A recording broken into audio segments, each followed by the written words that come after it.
Sementara itu, pemirsa, Indonesia dan Slovakia mempertegas komitmen untuk memperkuat hubungan bilateral antar kedua negara. Pertemuan antara Menteri Luar Negeri kedua negara menjadi langkah penting menuju peningkatan hubungan ke tingkat kemitraan strategis. Menteri Luar Negeri Republik Indonesia Sugiono menerima kunjungan Menteri Luar Negeri dan Urusan Eropa Republik Slovakia Juraj Blanar yang sekaligus menandai kunjungan resmi tingkat Menteri pertama Slovakia ke Indonesia dalam 16 tahun terakhir. Kedua Menlu menyebut pertemuan ini sebagai momen yang tepat dan bermakna untuk memperdalam kerjasama yang lebih terarah dan dapat segera diimplementasikan. Indonesia dan Slovakia sepakat memperkuat kerjasama pada sejumlah prioritas utama, di antaranya ekonomi dan investasi, transisi energi, ketahanan pangan, kesehatan, pendidikan, hingga pertahanan. Dalam pertemuan ini, kedua negara juga menandatangani kesepakatan bebas visa bagi pemegang paspor diplomatik dan dinas.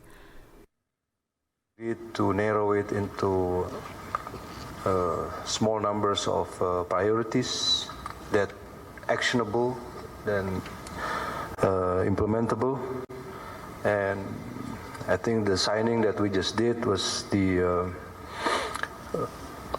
opening phase of a further and deeper cooperation that we will see in the future.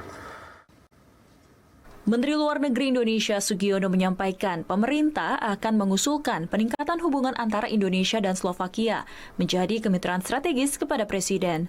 Di bidang ekonomi, Indonesia menyambut penandatanganan MOU antara Kadin Indonesia dan Slovak Investment and Trade Development Agency. Kerjasama ini diharapkan mendorong peningkatan investasi termasuk kemitraan dengan dana investasi nasional. Minister of Foreign Affairs that let's say focus on 3 or 4 priorities of our cooperation, and to be more effective than to have a broader priority, and it would be very hard to fulfill all of them. Kedua negara juga sepakat memperkuat kerjasama di tingkat multilateral, termasuk dukungan Indonesia terhadap aspirasi Slovakia bergabung dalam Treaty of Amity and Cooperation ASEAN. Pertemuan bilateral ini pun menegaskan komitmen Indonesia dan Slovakia untuk mengembangkan kerjasama yang lebih strategis, konkret, dan saling menguntungkan di tengah dinamika global. Laporan Muhammad Kolbi, Dava Shelvi, Jakarta, Garuda TV.